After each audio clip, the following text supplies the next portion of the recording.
بسم اللہ الرحمن الرحیم۔ السلام علیکم۔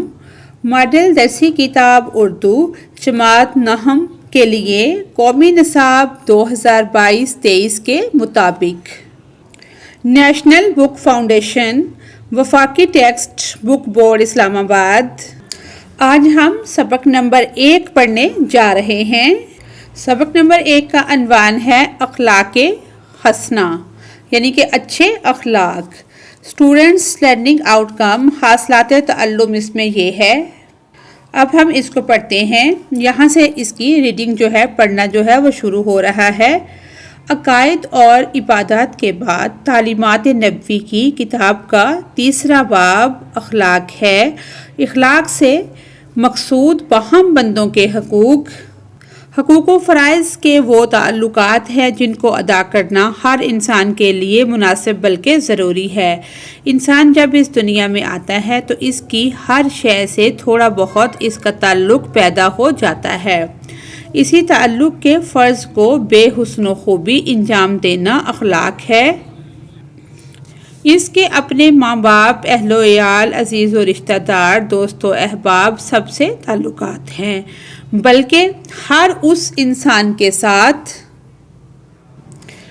اس کا تعلق ہے جس سے وہ محلہ، وطن، قومیت، جنسیت یا کسی نوع کا علاقہ رکھتا ہو، بلکہ اس سے آگے بڑھ کر حیوانات تک سے اس کے تعلقات ہیں، اور ان تعلقات کے سبب سے اس پر کچھ فرائض عائد ہیں۔ اس میں شک نہیں کہ دنیا کے سارے مذہبوں کی بنیاد اخلاق پر ہی ہے۔ چنانچہ اس عرصہ ہستی میں جس قدر پیغمبر اور مصلح آئے، نصیحت کرنے والے، سب کی یہی تعلیم رہی کہ سچ بولنا اچھا ہے، جھوٹ بولنا برا ہے، انصاف بھلائی اور ظلم برائی ہے، خیرات نیکی اور چوری بدی ہے۔ لیکن مذہب کے دوسرے ابواب کی طرح اس باب میں بھی محمد رسول اللہ خاتم النبیین صلی اللہ علیہ وآلہ وصحبہ وسلم کی بعثت تکمیلی حیثیت رکھتی ہے۔ خود آپ صلی اللہ علیہ وآلہ وصحبہ وسلم نے ارشاد فرمایا، ترجمہ: میں حسن اخلاق کی تکمیل کے لیے بھیجا گیا ہوں۔ چنانچہ آپ صلی اللہ علیہ وآلہ وصحبہ وسلم نے اپنی بعثت یعنی کہ اپنے مبعوث ہونے کا دنیا میں آنے کے ساتھ ہی اس فرض کو انجام دینا شروع کر دیا۔ ابھی آپ صلی اللہ علیہ وآلہ وصحبہ وسلم مکہ ہی میں تھے کہ ابو ذر رضی اللہ تعالی عنہ نے اپنے بھائی کو اس نئے پیغمبر کے حالات اور تعلیمات کی تحقیق کے لیے مکہ بھیجا۔ انہوں نے واپس آ کر اس کے نسبت اپنے بھائی کو جن الفاظ میں اطلاع دی وہ یہ تھے، ترجمہ: میں نے اس کو دیکھا کہ وہ لوگوں کو اخلاق حسنہ کی تعلیم دیتا ہے۔ حبشہ کی ہجرت کے زمانے میں نجاشی نے جب مسلمانوں کو بلوا کر اسلام کی نسبت تحقیقات کی، اس وقت حضرت جعفر طیار رضی اللہ تعالی عنہ نے جو تقریر کی، اس کے چند فقرے یہ ہیں: اے بادشاہ، ہم لوگ ایک جاہل قوم تھے، بتوں کو پوجتے تھے، مردار کھاتے تھے، بدکاریاں کرتے تھے، ہمسایوں کو ستاتے تھے، بھائی بھائی پر ظلم کرتا تھا، زبردست زیر دستوں کو کھا جاتے تھے۔ اسی اثناء میں ایک شخص ہم میں پیدا ہوا، اس نے ہم کو سکھایا کہ ہم پتھروں کو پوجنا چھوڑ دیں، سچ بولیں، خون ریزی سے باز آئیں، یتیموں کا مال نہ کھائیں، ہمسایوں کو آرام دیں، عفیف عورتوں پر بدنامی کا داغ نہ لگائیں۔ اسی طرح کیسر روم کے دربار میں ابو سفیان نے، جو ابھی تک کافر تھے، حضرت صلی اللہ علیہ وآلہ وصحبہ وسلم کی اصلاحی دعوت کا جو مختصر خاکہ کھینچا، اس میں یہ تسلیم کیا کہ وہ خدا کی توحید اور عبادت کے ساتھ لوگوں کو یہ سکھاتے ہیں کہ وہ پاک دامنی اختیار کریں، سچ بولیں اور قرابت کا حق ادا کریں۔ قرآن مجید نے جا بجا حضرت صلی اللہ علیہ وآلہ وصحبہ وسلم کی تعریف میں یہ کہا ہے کہ، ترجمہ: یہ پیغمبر ان پڑھ جاہلوں کو پاک و صاف کرتا اور ان کو کتاب و حکمت کی باتیں سکھاتا ہے۔ اسلام میں اخلاق کو جو اہمیت حاصل ہے وہ اس سے ظاہر ہے کہ حضرت صلی اللہ علیہ وآلہ وصحبہ وسلم نماز میں جو دعا مانگتے تھے اس کا ایک فقرہ یہ بھی ہوتا تھا، ترجمہ: اور اے میرے خدا، تو مجھ کو بہتر سے بہتر اخلاق کی رہنمائی کر، تیرے سوا کوئی بہتر سے بہتر اخلاق کی راہ نہیں دکھا سکتا، اور برے اخلاق کو مجھ سے پھیر دے، اور ان کو نہیں پھیر سکتا لیکن تو۔ اسلام میں اخلاق ہی وہ معیار ہے جس سے باہم انسانوں میں درجے اور رتبے کا فرق نمایاں ہوتا ہے۔ فرمایا، ترجمہ: تم میں سے سب سے اچھا وہ ہے جس کے اخلاق سب سے اچھے ہوں۔ ایک اور حدیث میں ہے، ترجمہ: قیامت کی ترازو میں حسن خلق سے زیادہ بھاری کوئی چیز نہ ہوگی کہ حسن اخلاق اپنے حسن خلق سے ہمیشہ کے روزہ دار اور نمازی کا درجہ حاصل کر سکتا ہے۔ اس بشارت نے اخلاق حسنہ کی نعمت کو تمام انسانی نعمتوں سے بالاتر بنا دیا۔ ایک اور حدیث میں حضرت صلی اللہ علیہ وآلہ وصحبہ وسلم نے فرمایا، ترجمہ: اللہ کے بندوں میں اللہ کا سب سے پیارا وہ ہے جس کے اخلاق سب سے اچھے ہوں۔ اس کے علاوہ کثرت سے ایسی حدیثیں ہیں جن میں حضرت صلی اللہ علیہ وآلہ وصحبہ وسلم نے یہ ارشاد فرمایا کہ فلاں فلاں اوصاف و اخلاق ایمان کے لوازم اور خصوصیات ہیں۔ جس قدر ان لوازم اور خصوصیات میں زیادتی اور کمی ہوگی، گویا اس قدر اس ایمان کے منشا میں زیادتی و کمی ہوگی، یعنی ہمارے یہ ظاہری اخلاق ہماری اندرونی ایمانی کیفیت کا معیار اور پیمانہ ہے۔ ہمارے دل کے اندر کا ایمان ہمارے گھر کا چراغ زیر دامن ہے، جس کی چمک و دھمک اور روشنی کا اندازہ اس کی باہر نکلنے والی شعاعوں سے کیا جائے گا۔ آپ صلی اللہ علیہ وآلہ وصحبہ وسلم نے فرمایا، ایمان کی 70 سے کچھ اوپر شاخیں ہیں جن میں سے ایک حیا ہے۔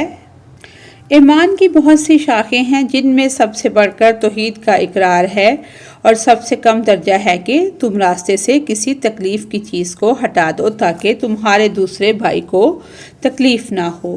جس میں یہ 3 باتیں ہوں اس نے ایمان کا مزہ پایا۔ حق بات کے سامنے جھگڑنے سے باز رہنا، مزاحمت کے باوجود جھوٹ نہ بولنا، اور یقین کرنا کہ جو کچھ پیش آیا وہ ہٹ نہیں سکتا تھا، یعنی کہ تقدیر پر یقین رکھنا۔ تم میں سے کوئی اس وقت تک کامل مومن نہیں ہو سکتا جب تک اپنے بھائی کے لیے وہی پسند نہ کرے جو اپنے لیے کرتا ہے۔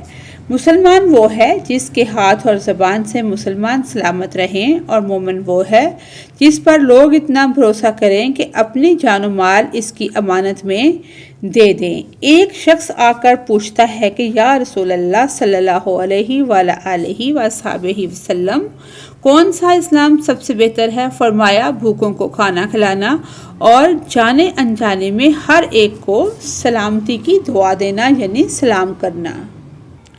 ایک شخص پوچھتا ہے کہ اے خدا کے رسول صلی اللہ علیہ وآلہ وصحبہ وسلم، اسلام کیا ہے؟ فرمایا، اچھی بات بولنا اور کھانا کھلانا۔ پھر پوچھا، ایمان کیا ہے؟ فرمایا، صبر کرنا اور اخلاقی جوانمردی دکھانا۔ مومن وہ ہے جو دوسروں سے الفت کرتا ہے، اور جو نہ دوسروں سے الفت کرتا اور نہ کوئی اس سے الفت کرتا ہے۔ اس میں کوئی بھلائی نہیں۔ مومن نہ تو کسی پر طعن کرتا ہے کہ طعنہ دیتا ہے، نہ کسی کو بد دعا دیتا ہے اور نہ گالی دیتا ہے اور نہ بد زبان ہوتا ہے۔ ہر مسلمان دوسرے مسلمان کا بھائی ہے، نہ اس پر وہ ظلم کرے اور نہ اس کو گالی دے۔ جو اپنے کسی بھائی کی مدد میں ہوگا خدا اس کی مدد میں ہوگا، جو کسی مسلمان کی کسی مصیبت کو دور کرے گا خدا اس کی مصیبت دور فرمائے گا۔ جو صاحب ایمان ہے اس کو چاہے کہ اپنے مہمان کی عزت کرے۔ بے ایمان منافق کی پہچان 3 ہے، بولے تو جھوٹ بولے، وعدہ کرے تو خلاف کرے، اس کو امانت سپرد کی جائے تو خیانت کرے۔ چونکہ نبی اکرم صلی اللہ علیہ وآلہ وصحبہ وسلم کا اسوہ حسنہ ہمارے لیے دنیا و آخرت میں کامیابی کے لیے ہدایت کا سرچشمہ ہے، اس لیے ہمیں چاہیے کہ ہم اپنی روزمرہ زندگی میں آپ صلی اللہ علیہ وآلہ وصحبہ وسلم کے ارشادات پر عمل کریں۔ سیرت النبی صلی اللہ علیہ وآلہ وصحبہ وسلم۔ اب ہم اس چیپٹر کے اس سبق کے ایسلو بیسڈ نوٹس دیکھ لیتے ہیں، کیونکہ اس بار پیپر جو آئے گا وہ ایسلو بیس آئے گا، کوئی چیز بھی ایز اٹ از نہیں آ سکتی، کوئی بھی پیسج آ سکتا ہے اس کی تشریح آپ کو کرنی آتی ہو، اور مختلف چیزیں جو ہم پڑھاتے ہیں وہ آپ کو آنی چاہیے پریکٹیکلی۔ اس میں ایسلو بیس میں عبارت کی تشریح شامل ہے۔ سوال نمبر 1 ہے مدرجہ ذیل عبارت کی تشریح کرے۔ یہ عبارت دی گئی ہے، یہ پیسج جو پیراگراف دیا گیا ہے اس کی ہم نے تشریح کرنی ہے، یہاں سے اس کی تشریح شروع ہو رہی ہے۔ یہ پیراگراف سید سلیمان ندوی رحمۃ اللہ علیہ کی کتاب تعلیمات نبوی کے 3 باب اخلاق سے اخذ کیا گیا ہے۔ اس پیراگراف میں مصنف نے اخلاق کی وضاحت کی ہے۔ وضاحت میں اخلاق کی ایک جامع اور ناقابل فراموش تعریف پیش کی گئی ہے۔ اخلاق وہ اصول اور ضوابط ہیں جو انسان کو ایک دوسرے کے ساتھ اور اپنے ارد گرد کی دنیا کے ساتھ اپنے تعلقات کو منظم کرنے میں رہنمائی کرتے ہیں۔ یہ اصول ہمیں بتاتے ہیں کیا صحیح ہے اور کیا غلط، اور ہمیں یہ سکھاتے ہیں کہ دوسروں کے ساتھ کیسے احترام اور شفقت سے پیش آنا چاہیے۔ اخلاق صرف مذہبی تعلیمات تک محدود نہیں ہیں، بلکہ یہ ہر انسان کے لیے ضروری ہیں۔ ہر معاشرے میں اخلاقی اصول موجود ہوتے ہیں جو اس معاشرے کے بنیادی اقدار اور عقائد کو ظاہر کرتے ہیں۔ یہ اصول لوگوں کو ایک دوسرے کے ساتھ امن اور ہم آہنگی سے رہنے میں مدد کرتے ہیں۔ اخلاق ہمیں یہ بتاتے ہیں کہ ہر شخص کے کچھ بنیادی حقوق ہیں، جیسے کہ زندگی، آزادی اور مساوات کا حق۔ یہ ہمیں یہ بھی سکھاتا ہے کہ ہر شخص کے کچھ فرائض ہیں، جیسے کہ دوسروں کے حقوق کا احترام کرنا اور ان کی مدد کرنا۔ ہمیں دوسروں کے ساتھ ہمدردی اور شفقت سے پیش آنا چاہیے۔ ہمیں ان کی تکلیفوں کو محسوس کرنے اور ان کی مدد کرنے کی کوشش کرنی چاہیے۔ ہمیں ہمیشہ منصفانہ اور غیر جانبدارانہ فیصلے کرنے چاہیے۔ ہمیں کسی کے ساتھ بھی تعصب یا امتیازی سلوک نہیں کرنا چاہیے۔ ہمیں اپنے اعمال کے نتائج پر غور کرنا چاہیے۔ ہمیں ایسے فیصلے کرنے چاہیے جو دوسروں کے لیے اچھے ہوں۔ اسی تعلق کے فرض کو بے حسن و خوبی انجام دینا اخلاق ہے۔ اخلاق ہمیں یہ بتاتا ہے کہ ہمیں روزمرہ کی زندگی میں کیسے برتاؤ کرنا چاہیے۔ بہترین معاشرتی نظام انسانوں کے درمیان احترام، محبت، امانت داری اور اظہار کی بنیادوں پر مشتمل ہوتا ہے۔ اخلاقی اصول اور فرائض کا ادا کرنا معاشرتی ترقی، امن اور خوشحالی کی راہ میں اہم کردار ادا کرتا ہے۔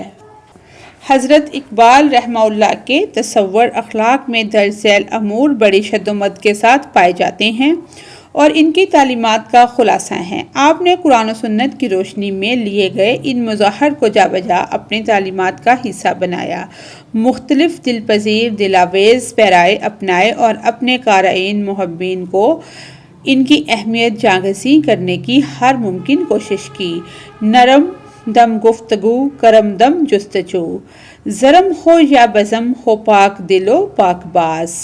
قرآن حکیم نے اسی کو فرمایا ہے۔ ترجمہ: عام لوگوں سے بھی نرمی اور خوش خلقی کے ساتھ نیکی کی بات کہنا۔ آقا خاتم النبیین صلی اللہ علیہ وآلہ وصحبہ وسلم نے فرمایا، جنت میں سخت کلام، درشت بیان داخل نہ ہوگا۔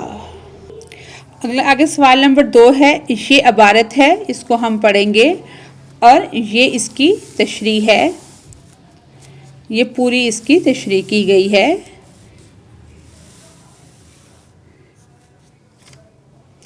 یہاں تک یہ بھی اس میں شامل ہے، یہاں تک ان کے لیے دعائے مغفرت فرمائی۔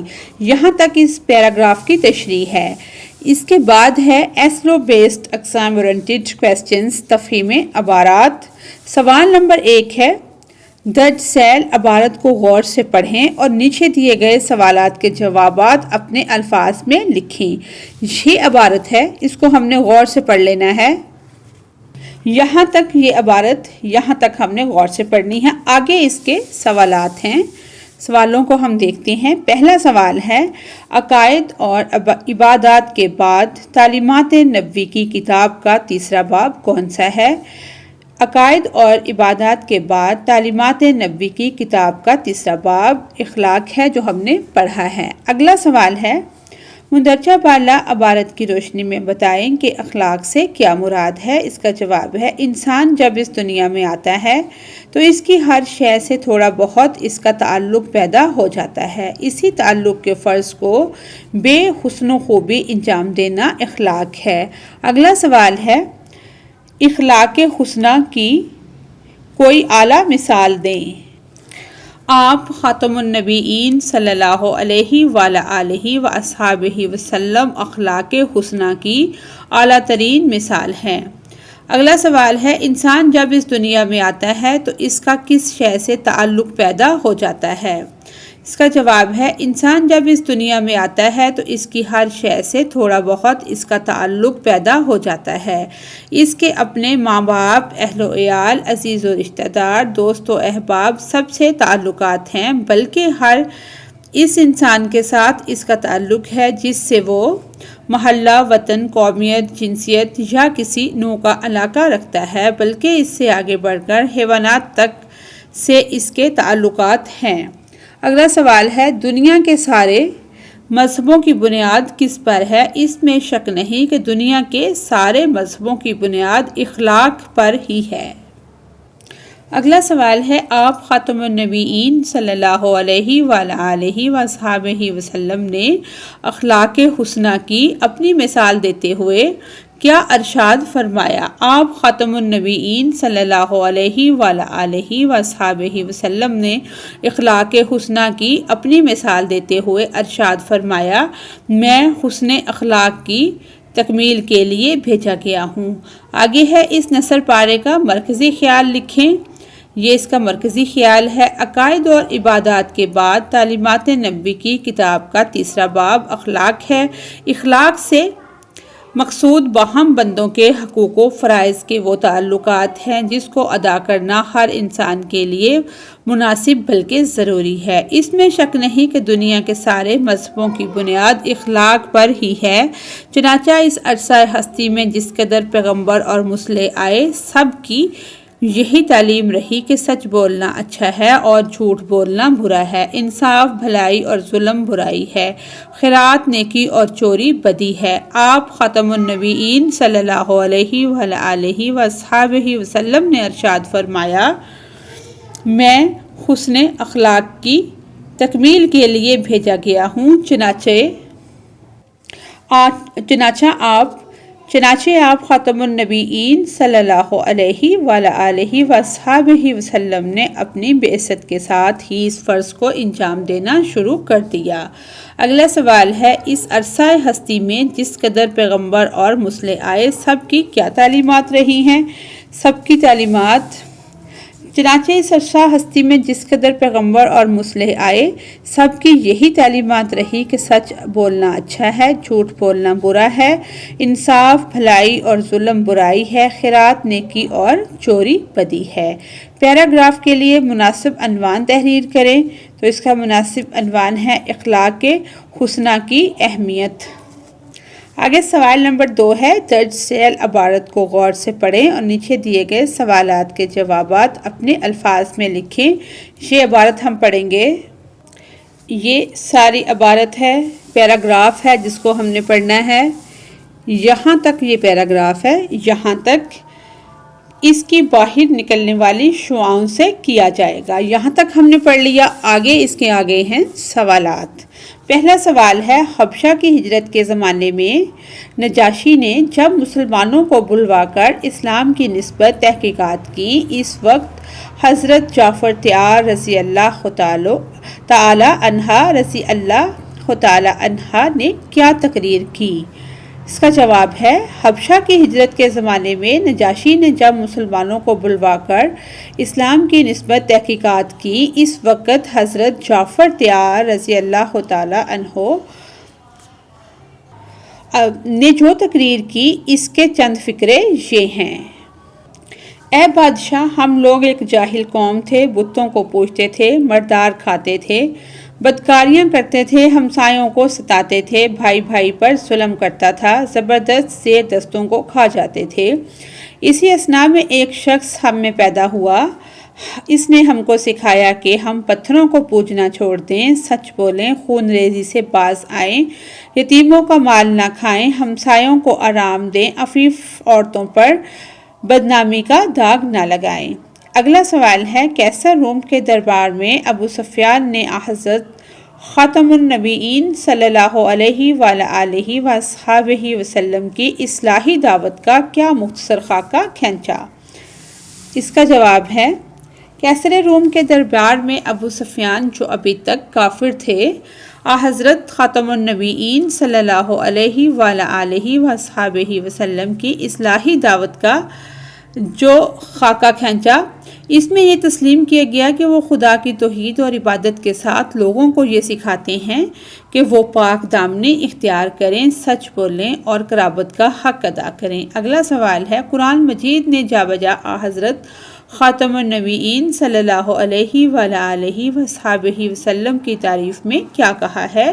اس کا جواب ہے، قرآن مجید نے جا بجا حضرت خاتم النبیین صلی اللہ علیہ وآلہ وصحبہ وسلم کی تعریف میں یہ کہا ہے کہ ترجمہ، یہ پیغمبر ان پڑھ جاہلوں کو پاک و صاف کرتا اور ان کو کتاب و حکمت کی باتیں سکھاتا ہے۔ اگلا سوال ہے، اسلام میں اخلاق کو کیا اہمیت حاصل ہے؟ اسلام میں اخلاق کو جو اہمیت حاصل ہے وہ اس سے ظاہر ہے کہ حضرت خاتم النبیین صلی اللہ علیہ وآلہ وصحبہ وسلم نماز میں جو دعا مانگتے تھے، اس کا ایک فقرہ یہ بھی ہوتا تھا، ترجمہ، اور اے میرے خدا تو مجھ کو بہتر سے بہتر اخلاق کی رہنمائی کر۔ یہاں تک اس کا جواب ہے۔ اگلا سوال ہے، اسلام میں کون سا ایسا معیار ہے جس سے باہم انسانوں میں درجے اور رتبے کا فرق نمایاں ہوتا ہے؟ اس کا جواب ہے کہ جس کے اخلاق سب سے اچھے ہوں، اس میں باہم رتبے اور درجے کا فرق نمایاں ہے۔ اگلا سوال ہے، کس بشارت نے اخلاق حسنہ کی نعمت کو تمام انسانی نعمتوں سے بالا تر بنا دیا؟ اس کا جواب ہے، ترجمہ، قیامت کی ترازو میں حسن خلق سے زیادہ بھاری کوئی چیز نہ ہوگی۔ حسن اخلاق والا اپنے حسن خلق سے ہمیشہ کے روزہ دار اور نمازی کا درجہ حاصل کر سکتا ہے۔ اس بشارت نے اخلاق حسنہ کی نعمت کو تمام انسانی نعمتوں سے بالا تر بنا دیا۔ آگے ہے، اس نثر پارے کا مرکزی خیال لکھیں۔ یہ اس کا مرکزی خیال ہے، یہاں تک اس کا مرکزی خیال ہے۔ اگلا سوال ہے، حدیث کی روشنی میں بتائیے، اللہ کے بندوں میں اللہ کا سب سے پیارا شخص کون ہے؟ اس کا جواب ہے، اللہ کے بندوں میں اللہ کا سب سے پیارا وہ ہے جس کے اخلاق سب سے اچھے ہوں۔ یا اس کا ہم نے عنوان تجویز کرنا ہے۔ اس کا عنوان ہے، حدیث کی روشنی میں اخلاق حسنہ کی اہمیت۔ آگے پھر یہ عبارت ہے اور اس کے آگے جواب ہے، یہاں سے یہ عبارت شروع ہو رہی ہے۔ یہ بھی اس کی عبارت ہے، اس کو ہم غور سے پڑھیں گے، یہاں تک اس کو ہم غور سے پڑھیں گے، یہ عبارت ہے۔ آگے اس کے سوالات کے جوابات ہیں، یہ بھی اس میں شامل ہے۔ یہاں سے سوالات شروع ہو رہے ہیں۔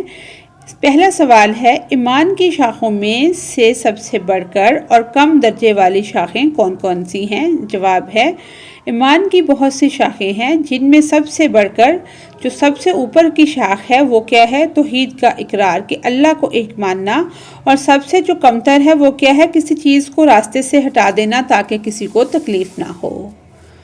اگلا سوال ہے، حدیث نبوی کے مطابق ایسی کون سی 3 باتیں ہیں جو جس میں پائیں جائیں یا پائی جائیں آئے گا، پائی جائیں اس نے ایمان کا مزہ پایا؟ اس کا جواب ہے، جس میں یہ 3 باتیں ہوں، اس نے ایمان کا مزہ پایا۔ سب سے پہلے حق بات کے سامنے جھگڑنے سے باز رہنا، مزاحمت کے باوجود جھوٹ نہ بولنا اور یقین کرنا کہ جو کچھ پیش آیا ہے وہ ہٹ نہیں سکتا تھا۔ حدیث نبی کے مطابق کوئی کب تک کامل مومن نہیں ہو سکتا؟ تم میں سے کوئی اس وقت تک، جواب یہ ہے، کامل مومن نہیں ہو سکتا جب تک اپنے بھائی کے لیے وہی پسند نہ کرے جو اپنے لیے کرتا ہے۔ اگلا سوال ہے، حدیث نبی کے مطابق مسلمان اور مومن میں کیا فرق ہے؟ اس کا جواب ہے، مسلمان وہ ہے جس کے ہاتھ اور زبان سے مسلمان سلامت رہیں، اور مومن وہ ہے جس پر لوگ اتنا بھروسہ کریں کہ اپنی جان و مال اس کی امانت میں دے دیں۔ اگلا سوال ہے، بھوکوں کو کھانا کھلانے کے بارے میں رسول اللہ خاتم النبیین صلی اللہ علیہ وآلہ وصحبہ وسلم نے کیا فرمایا؟ اس کا جواب ہے، ایک شخص آ کر پوچھتا ہے کہ یا رسول اللہ، خاتم النبیین صلی اللہ علیہ وآلہ وصحبہ وسلم، کون سا اسلام سب سے بہتر ہے؟ فرمایا، بھوکوں کو کھانا کھلانا اور جانے انجانے میں ہر چیز کو سلامتی کی دعا دینا، سلام کرنا۔ اگلا سوال ہے، مومن کے بارے میں کوئی سی 2 احادیث نبوی کا مفہوم لکھیں۔ جواب ہے، مومن وہ ہے جو دوسروں سے الفت کرتا ہے، اور جو نہ دوسروں سے الفت کرتا اور نہ کوئی اس سے الفت کرتا ہے، اس میں کوئی بھلائی نہیں۔ مومن نہ تو کسی پر طعن کرتا ہے، طعنے دیتا ہے، نہ کسی کو بد دعا دیتا ہے، نہ گالی دیتا ہے، نہ بد زبان ہوتا ہے۔ اس نثر پارے کا مرکزی خیال لکھیں۔ اس کا جواب ہے، چونکہ نبی اکرم خاتم النبیین صلی اللہ علیہ وآلہ وصحبہ وسلم کا اسوہ حسنہ ہمارے لیے دنیا و آخرت میں کامیابی کے لیے ہدایت کا سرچشمہ ہے، اس لیے ہمیں چاہیے کہ ہم اپنی روزمرہ زندگی میں آپ خاتم النبیین صلی اللہ علیہ وآلہ وصحبہ وسلم کے ارشادات پر عمل کریں۔ اگلا سوال ہے، احادیث کی روشنی میں بتائیں کہ بے ایمان منافق کی کون سی 3 پہچانیں ہیں؟ بے ایمان منافق کی پہچان 3 چیزیں ہیں: بولے تو جھوٹ بولے، وعدہ کرے تو خلاف کرے، اس کو امانت سپرد کی جائے تو خیانت کرے۔ آگے ہے یا، اس کا ہم نے مناسب عنوان تجویز کرنا ہے۔ اس کا مناسب عنوان ہے، آپ خاتم النبیین صلی اللہ علیہ وآلہ وصحبہ وسلم کے ارشادات۔